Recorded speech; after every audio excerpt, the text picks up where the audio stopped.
You're standing on your porch 3 days after the grid dies forever, staring at a crystal clear blue sky, thinking you're safe because you killed all your lights and barred the doors. Then you hear the first drone. Not a delivery quadcopter, this thing sounds like an angry hornet on steroids, flying a perfect search grid at 400 feet. 30 seconds later, a second one joins it.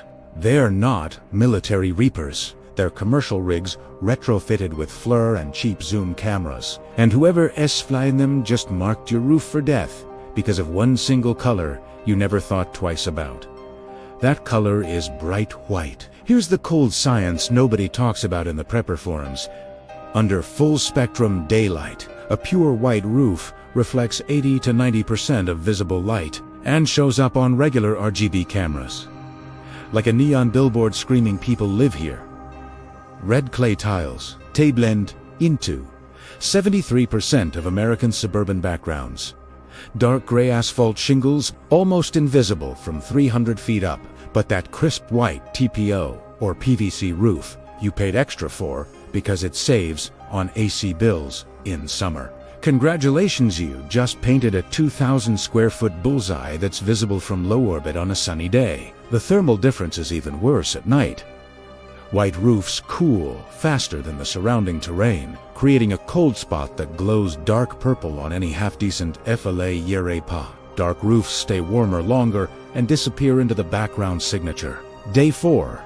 The first wave of organized scavengers shows up in lifted pickups with roof-mounted drones. They not guessing anymore, they reflying the same grid pattern the power company used for vegetation management 2 years ago because someone in their crew used to work line clearance and still has the old flight planning tablet. They know exactly which houses have white roofs, blue pools, and silver propane tanks that pop like Christmas ornaments against green grass. Your neighbor with the faded brown standing seam metal roof skipped you. They idle out front for 30 seconds, mark the address on a paper map, and move on. You just got put on the Tuesday menu. So here's technique number 1, and you can do it starting tonight with stuff you already own. Break up that white signature fast. Best option is plain charcoal barbecue grill soot mixed 50/50ths with water in a pump sprayer. Second insight most people miss. Swimming pools, that perfect rectangle of turquoise death, is visible from space on Google Earth right now. Drones love straight lines and saturated blues because nothing in nature makes them. The fix is brutal, but effective. Dump every bag of garden soil, mulch, and grass clippings you can find into the deep end until the surface looks like swamp water. Add a bottle of green food coloring if you want to be extra paranoid. From 400 feet, it now reads as a retention pond or overgrown lot. Takes one afternoon and costs almost nothing. Third thing, those shiny silver propane tanks and HVAC condensers. Polished aluminum reflects 91% of light and pings like a mirror.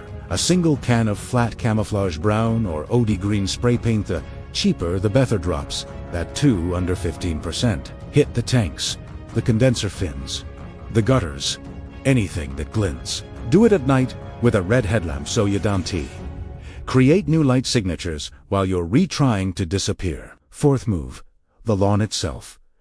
Green grass is a luxury signal. 3 days without power, and every drone operator knows a lush lawn means someone's home, watering, and probably has food. Let it die.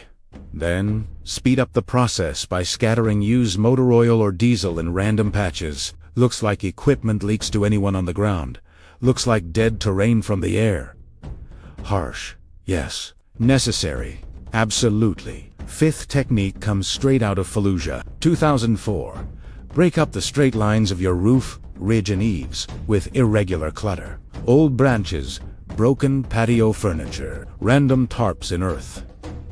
Tones anything that destroys the perfect geometric outline humans love and nature never makes. Drones run edge detection algorithms, give them nothing clean to latch onto, and half the autopilot targeting software gets confused and moves on. Sixth, and this one hurts, your white or light-colored vehicles. If you have a garage, get them inside now. If you don't, cover them with the muddiest tarps you can make. I've seen guys smear actual cow manure across a white Tesla and laugh while drone footage flew right over it. Smells awful for a week, then sun bakes it into a crust that lasts a month. Your call. Last piece, almost nobody thinks about. Roof vents and chimney flashing. Those shiny metal turtle vents and spark arresters are tiny, but on a white roof, they're like sequins. A single strip of duct tape in matte black or a handful of dirt rubbed in kills the reflection permanently. I ran this exact experiment last year on a rented farmhouse in central Virginia with a bone-white metal roof. Day 1, we left it pristine. 2 different drone operators. I hired off a forum, found the house in under 4 minutes from a mile away. Day 2, we hit it with a charcoal soot mix, tossed dead branches on the ridge, muddied the pool, and painted the propane tank. Same operators, same flight plan, same time of day. They flew the grid for 21 minutes and never marked us once. 21 minutes of looking right at us and their brains, plus the software said, abandoned. That's not theory, that's repeatable field data. This section on the vehicle manure trick and the Fallujah clutter method is based on practical field survival experience rather than formal academic sources. Look, when the sky fills with cheap drones flown by people who learned on YouTube, being the guy with the clean white roof and the sparkling pool is the same as hanging a sign that says, free groceries and ammo. You don't get a second chance to become invisible after they've already seen you. Do this stuff now, while Amazon still delivers spray paint and the neighbors think you've lost your mind. Because the day those drones show up for real, the only color anyone cares about is the one that keeps you off the list.